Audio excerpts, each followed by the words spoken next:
अगर आप चाहते हैं कि मैं और बेहतर वीडियोस बनाऊं तो इसके लिए मुझे आपके सपोर्ट की बहुत ज़रूरत है। इसके लिए आपको बस इस वीडियो को लाइक करना है। आपका एक लाइक मेरे लिए बहुत बड़ा बूस्ट अप होगा। तो बिना देर किए चलिए कहानी में गोता लगाते हैं। हमारा गांव मंदमर्री है और हम यापल नाम के इलाके में रहते हैं। मेरा दोस्त कुमार, जो मंदमर्री से करीब 100 किलोमीटर दूर कागज नगर नाम के शहर के पास एक गांव की लड़की से प्यार करता था। वह उस लड़की के साथ हर रात फोन पर घंटों बातें करता था। देर रात तक खुलेआम बात करने से अगर कोई और देख ले तो अच्छा नहीं लगेगा। इस सोच के साथ वह यापल से थोड़ी दूरी पर एक पुराने खंडहर हो चुके मकान में जाता था। वहां वह देर रात तक उस लड़की से फोन पर बात करता रहता था। सच कहूं तो वह मकान बहुत पुराना और जीर्ण शीर्ण था।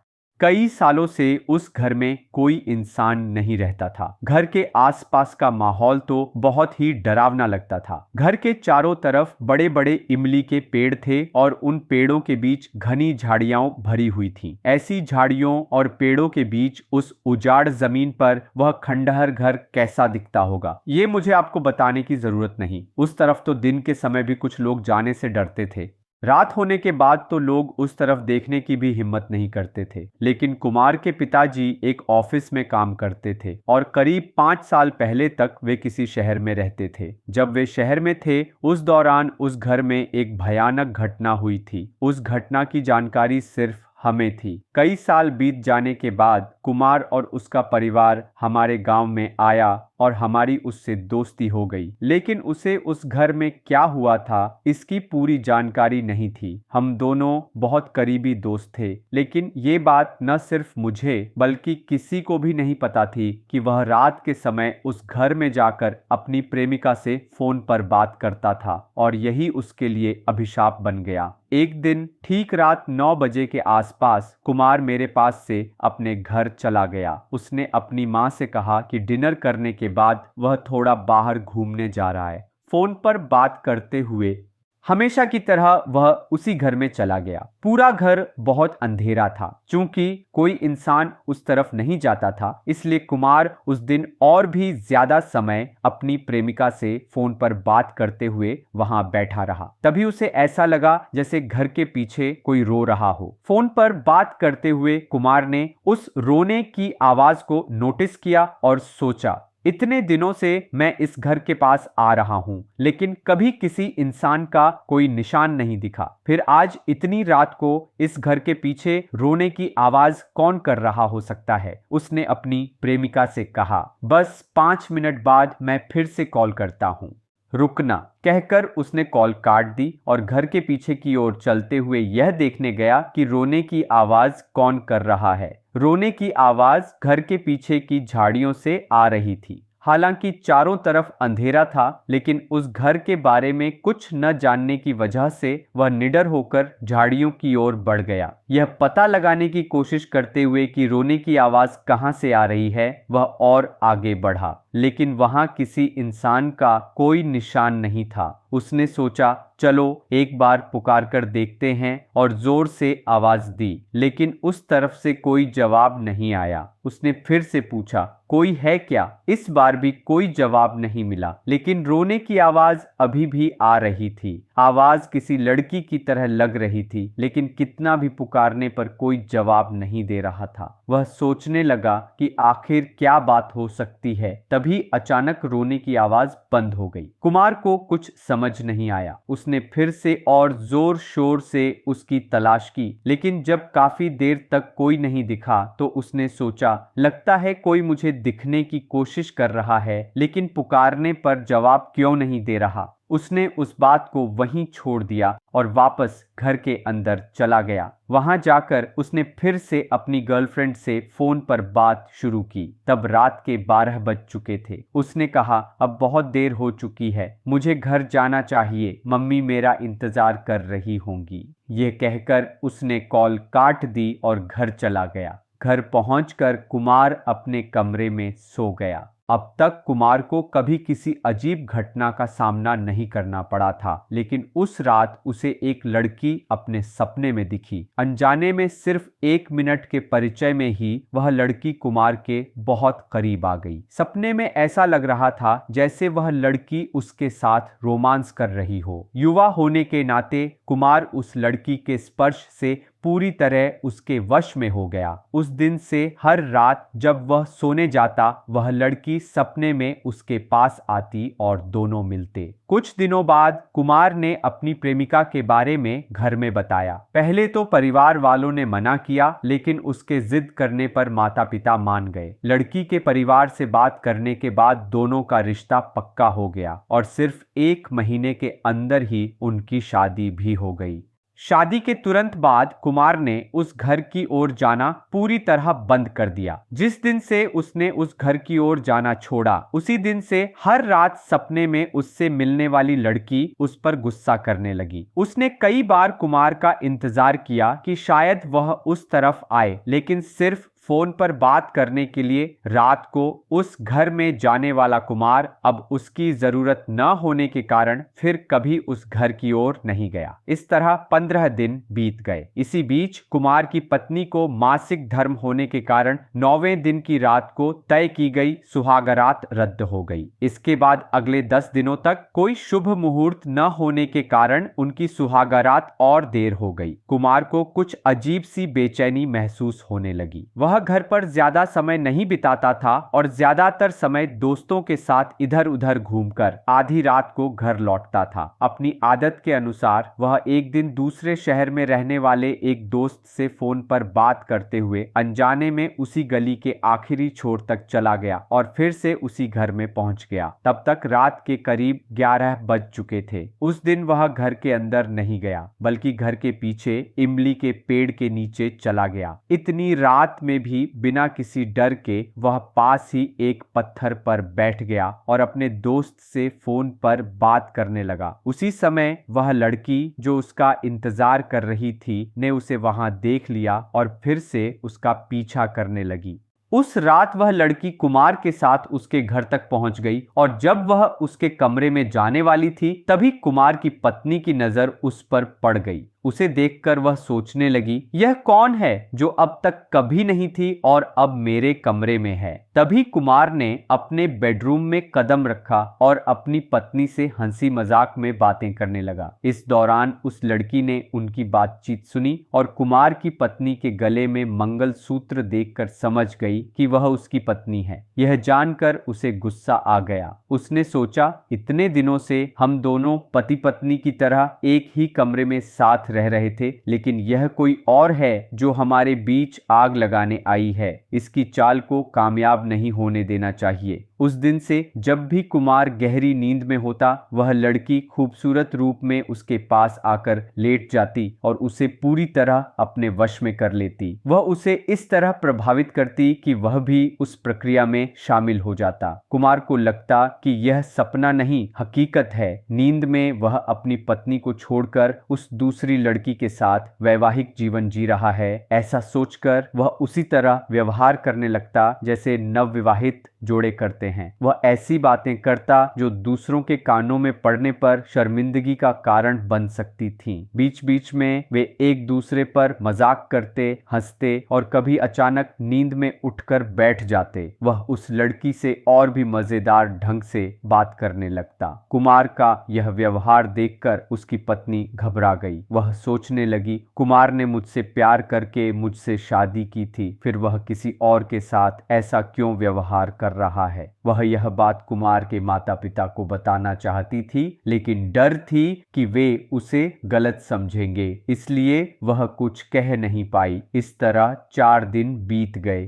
तभी अचानक कुमार में कुछ बदलाव दिखने लगे। इसी बीच दोनों के लिए सुहागरात का मुहूर्त तय हुआ। जब वे दोनों अपने बेडरूम में एकांत में थे और एक होने वाले थे, तभी कुमार में एक भयानक बदलाव आया। वह उस पल में पुरुष की तरह व्यवहार नहीं कर रहा था, बल्कि एक औरत की तरह बात करने लगा। अपनी पत्नी को अपने पास देखकर वह थोड़ा चिढ़ते हुए बोला, तू कौन है जो मेरे पति के पास आकर लेट गई? क्या तुझे शर्म नहीं आती? किसी पराये मर्द के कमरे में इस तरह घुसना क्या होता है? पहले यहाँ से चुपचाप बाहर निकल। कुमार एक औरत की तरह व्यवहार कर रहा था। उसने अपनी पत्नी का हाथ पकड़ा और उसे कमरे से बाहर धकेलने लगा, लेकिन कुमार की पत्नी को लग रहा था कि वह मजाक कर रहा है। जब कुमार अपनी पत्नी को डांटते हुए मनमानी बातें करने लगा और उसे ठेस पहुंचाने वाला व्यवहार करने लगा, तब तक उसकी पत्नी को लग रहा था कि वह सब मजाक में कर रहा है, लेकिन फिर उसे कुछ शक हुआ। वह सोचने लगी, मजाक करना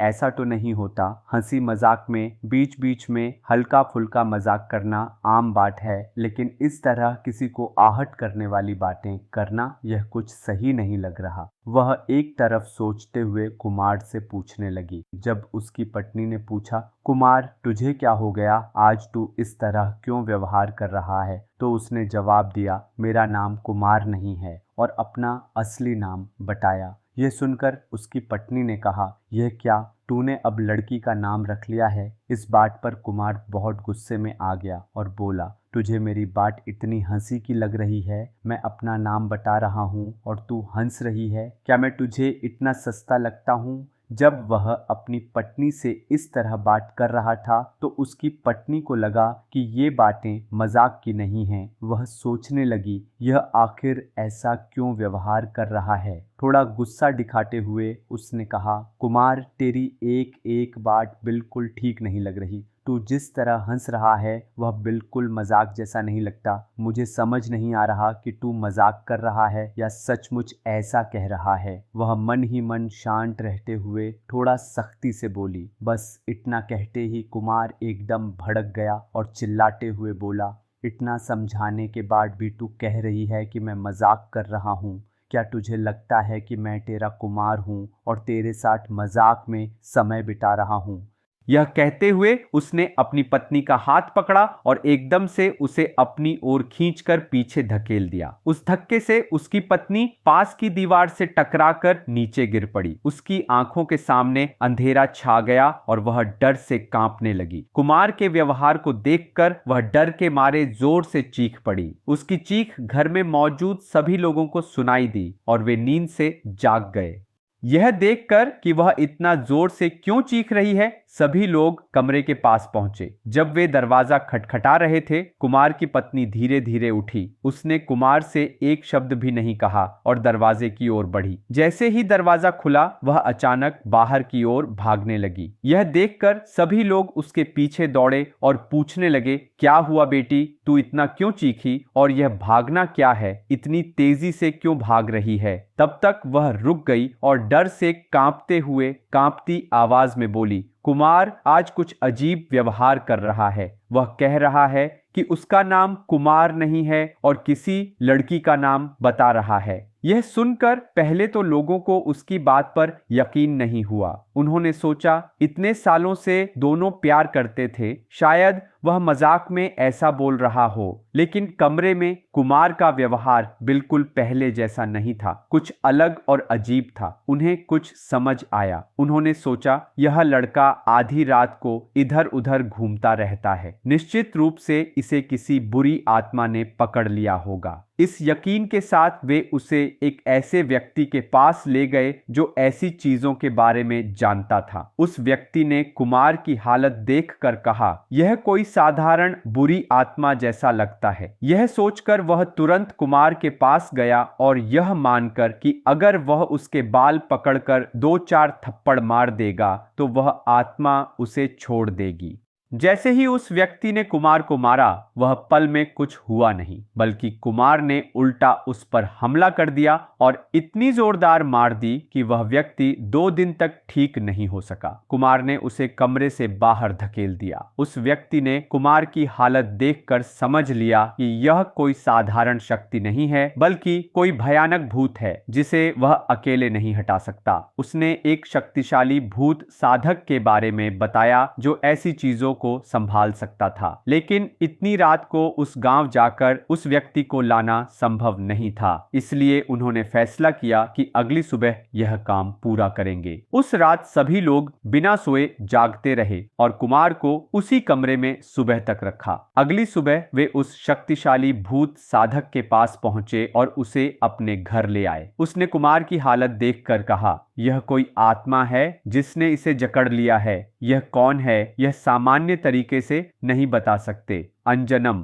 तंत्र विधि करने पर ही पता चलेगा। उसने एक काले कोयले से मंडल बनाया और तंत्र विधि के लिए जरूरी इंतजाम किए। फिर जबरदस्ती कुमार को उस मंडल में बिठाया। उसने कई तरह से उस आत्मा को बुलाने की कोशिश की। 3 घंटे तक यह तंत्र विधि चलती रही, लेकिन आत्मा ने कुमार को नहीं छोड़ा। जब आत्मा को बुलाने में कामयाबी नहीं मिली तो साधक ने तुरंत एक काला मुर्गा लाने को कहा। काफी खोजबीन के बाद आखिरकार एक काला मुर्गा मिल गया। तब तक रात के करीब 1:30 चुके थे। अंजनम के दौरान कुमार के हाथ में वह काला मुर्गा दे दिया गया और तंत्र विधि शुरू हुई। आखिरकार कुमार को जकड़े हुए उस आत्मा ने उसके गोद में मौजूद काले मुर्गे में प्रवेश कर लिया। उस समय मुर्गा ऐसा लग रहा था जैसे वह सो रहा हो। उसका सिर नीचे लटक गया। उसी पल का इंतजार कर रहे भूत साधक ने काले मुर्गे को अपने हाथों में लिया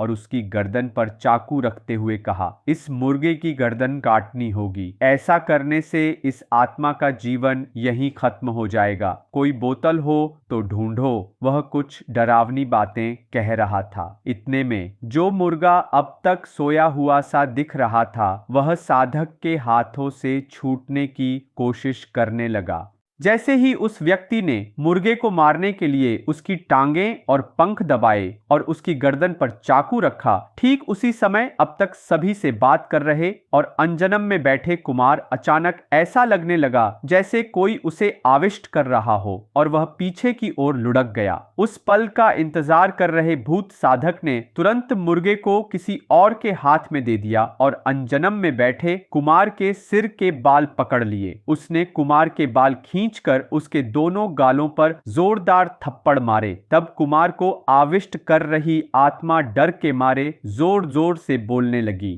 तुम मुझे क्यों मार रहे हो? मेरा क्या कसूर है? भूत साधक ने गर्जना करते हुए पूछा, तू एक आत्मा है और यह एक सामान्य नया नवेला शादीशुदा इंसान है। फिर तूने कुमार को क्यों आविष्ट किया? तेरा इससे क्या काम है? तूने इसे क्यों पकड़ा? आखिर तू है कौन और यहाँ क्यों आई? तब उस आत्मा ने असल बात बतानी शुरू की। उसने अपना नाम बताते हुए कहा, मैं उसी घर में 15 साल पहले अपने माता पिता के साथ रहती थी। उस समय मैं इंटर फर्स्ट ईयर में पढ़ रही थी। मैंने भूलवश एक लड़के पर भरोसा किया और उसके धोखे का शिकार हो गई। मैं गर्भवती हो गई। जब मैंने उससे यह बात कही तो उसने मुझसे कठोरता से कहा, तेरे गर्भ का मैं जिम्मेदार नहीं हूं। तूने किसी और के साथ गलती की और गर्भवती हुई। मेरा तुझसे कोई संबंध नहीं है। उसके व्यवहार को देखकर मैं, जो बहुत अच्छे स्वभाव की थी, थोड़ा तल्खी से बोली, अगर तू मुझसे शादी कर ले तो ठीक, वरना मैं अपने मम्मी पापा को बता दूंगी और थाने तक जाऊंगी। यह सुनकर वह लड़का डर गया और मेरे पैरों पर गिरकर बोला, ठीक है, मैं तुझसे शादी कर लूंगा, लेकिन मुझे 2 महीने का समय चाहिए। उस समय मैं 3 महीने की गर्भवती थी। अगर 2 महीने और इंतजार करती तो मैं अपने गर्भ को अपने माता पिता और लोगों के सामने छिपा नहीं पाती। अगर यह बात बाहर आ जाती कि शादी से पहले मैं गर्भवती हो गई तो लोग मुझे ताने मारते और अपमानित करते। मेरे माता पिता इसे देखकर कुछ भी कर सकते थे। जरूरत पड़ी तो वे मुझे मार भी सकते थे या फिर खुद आत्महत्या कर लेते। ये सुनकर उसने कहा, ठीक है, बस 1 महीने का समय दे दे, मैं अपने माता पिता को मना लूंगा और तुझसे शादी कर लूंगा। मैंने उसकी बात पर यकीन कर लिया और उसे ऐसा करने को कहा। वह व्यक्ति भी हाँ कहकर उसी गांव में रहने लगा। कुछ दिनों तक सब ठीक रहा। हम दोनों मिलते थे और मुझे उस पर पूरा भरोसा हो गया। उसने मुझे यह भी यकीन दिलाया कि 10 दिन बाद वह सचमुच मुझसे शादी कर लेगा। लेकिन पता नहीं क्या हुआ, एक दिन जब मैं उसका इंतजार कर रही थी तो उसका कहीं कोई अता पता नहीं था। मैंने उसे और जोर शोर से ढूंढा, लेकिन पता चला कि वह उस घर में नहीं था। मैंने सोचा शायद वह कहीं गया होगा। मैंने 3 दिन तक इंतजार किया लेकिन वह नहीं आया। बाद में मुझे पता चला कि वह उस घर को छोड़कर कहीं चला गया था। मैंने 1 महीने और इंतजार किया लेकिन वह फिर भी नहीं लौटा। इस बीच मेरे गर्भ की बात मेरे माता पिता को पता चल गई। मैंने उन्हें सारी सच्चाई बता दी। यह सुनकर वे बहुत दुखी हुए। उस समय तक यह बात कुछ लोगों को भी पता चल चुकी थी। गांव वालों ने मुझे तीखी और कटु बातों से तंग करना शुरू कर दिया। यह देखकर मेरे माता पिता ने आत्महत्या करने का फैसला कर लिया। मैंने सोचा मैं उनके गर्भ से पैदा हुई हूं और मेरी वजह से उन्हें मौत मिले। यह क्यों? अगर मैं खुद ऐसा कर लूं तो शायद वे ठीक रहें। इस विचार के साथ एक रात जब सभी सो रहे थे, मैं उस घर के बीच वाले कमरे में गई। मैंने पंखे से रस्सी बांधी और फांसी लगाकर अपनी जान दे दी। मेरे मरने के बाद कुछ समय तक मेरे माता पिता उसी घर में रहे। भले ही मैंने जबरन आत्महत्या करके एक आत्मा बन गई, लेकिन मैंने एक भी दिन अपने माता पिता को परेशान नहीं किया। फिर भी मेरी यादों के साथ जी रहे मेरे माता पिता उस घर में नहीं रह सके। कुछ समय बाद उन्हें लगा कि अगर वे उस घर में रहे तो मेरी यादें उन्हें और सताएंगी। इसलिए एक रात वे उस घर को छोड़कर कहीं चले गए। यह सब होने के बाद कोई नहीं जानता कि वे कहां गए। न सिर्फ मुझे बल्कि किसी को भी नहीं पता। लेकिन एक व्यक्ति के धोखे में फंसकर मेरी आशाएं और इच्छाएं अधूरी रह गईं और जवानी में ही मेरा जीवन अचानक खत्म हो गया। मैं एक आत्मा बनकर उसी जगह रहने लगी जहां मैं मरी थी। कुछ समय बाद उस घर का माहौल भयानक हो गया। दिन के समय भी कोई उस तरफ नहीं आता था। लेकिन ऐसे ही समय में यह व्यक्ति कुमार अपनी प्रेमिका से फोन पर बात करते हुए एक दिन उस घर की ओर आ गया। भले ही वह रात का समय था, उसे कोई डर नहीं था। वह सोचता था कि वहां गुप्त रूप से रह सकता है। वह आधी रात तक वहां रुकता, फिर चला जाता और अगले दिन फिर उसी समय वहां आकर अपनी प्रेमिका से बात करता। हर दिन वह उसी घर में आता जहां मैं भटक रही थी और अपनी प्रेमिका से प्यार भरी बातें करता। मैंने उसकी बातें सुनी और आखिरकार उसकी बातों से मैं भी आकर्षित हो गई।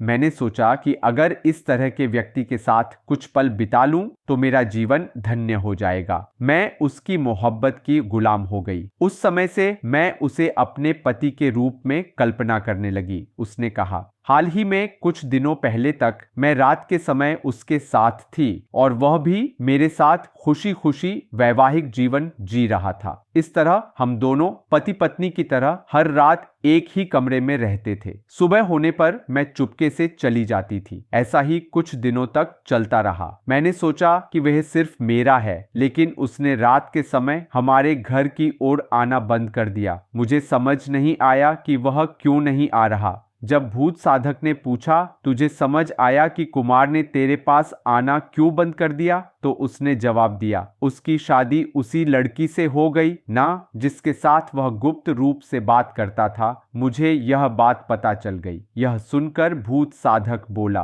तू बहुत चालाक आत्मा लगती है, वरना क्या उसकी प्रेमिका से बातें देखकर तूने उसे अपना पति मान लिया। इतना ही नहीं, तू कह रही है कि हाल ही में तूने उसके साथ वैवाहिक जीवन जिया। ये सब तेरी मर्जी से हुआ। तुझे अपनी जिंदगी का अंदाजा भी है। मेरी जिंदगी का क्या हुआ? मुझे एक अच्छा पति मिला। मैं हर दिन अपनी इच्छाएं उसके साथ पूरी कर रही हूँ। इससे ज्यादा मुझे और क्या चाहिए? यह सुनकर भूत साधक ने कुमार के गाल पर जोर से एक थप्पड़ मारा और उसकी आंखें हरी हो गईं। एक पल के लिए लुढ़कते हुए कुमार को ठीक से बिठाकर भूत साधक ने कहा, बस अब तक तूने अपने मन की करके उससे वैवाहिक जीवन जी लिया, अब इसे छोड़कर चली जा। आत्मा ने जवाब दिया, नहीं नहीं, ऐसा नहीं हो सकता। मैं उसके साथ ही रहना चाहती हूँ। मैंने किसी को कोई परेशानी तो नहीं दी, फिर मुझे क्यों छोड़कर जाने को कह रहे हो? उसके शब्दों में छिपे अर्थ को समझते हुए भूत साधक ने कहा, तू बहुत चालाकी से बात कर रही है। अगर तुझे ऐसे ही छोड़ दिया तो तू इसे पूरी तरह अपने वश में कर लेगी। मैं ऐसा नहीं होने दूंगा। उसने एक भयानक तंत्र विधि शुरू की और उस आत्मा को कुमार से निकालकर अपने हाथ में मौजूद काले मुर्गे में प्रवेश करवा दिया। मुर्गा छूटने की बहुत कोशिश कर रहा था, लेकिन वह ऐसा नहीं कर पाया। यह सही समय समझकर साधक ने काले मुर्गे की गर्दन काट दी और उसे एक बर्तन में रख दिया। उसने तंत्र विधि से संबंधित सामग्री को उस बर्तन पर रखकर यह सुनिश्चित किया कि वह आत्मा उस बर्तन से कभी बाहर न निकले। फिर रातों रात एक सुनसान जगह पर कुछ फीट गहरा गड्ढा खोदा गया और उस बर्तन को उसमें दफना दिया। उसके बाद कुमार उस आत्मा से मुक्त हो गया। मैं वास्तव में ऐसी चीजों पर यकीन नहीं करता था, लेकिन उस रात हमारी आंखों के सामने हुई इस पूरी घटना को देखने के बाद मुझे आत्माओं पर विश्वास हो गया। असल में उस घर में एक लड़की की मौत की बात सिर्फ हमें पता थी, लेकिन कुमार को इसकी कोई जानकारी नहीं थी।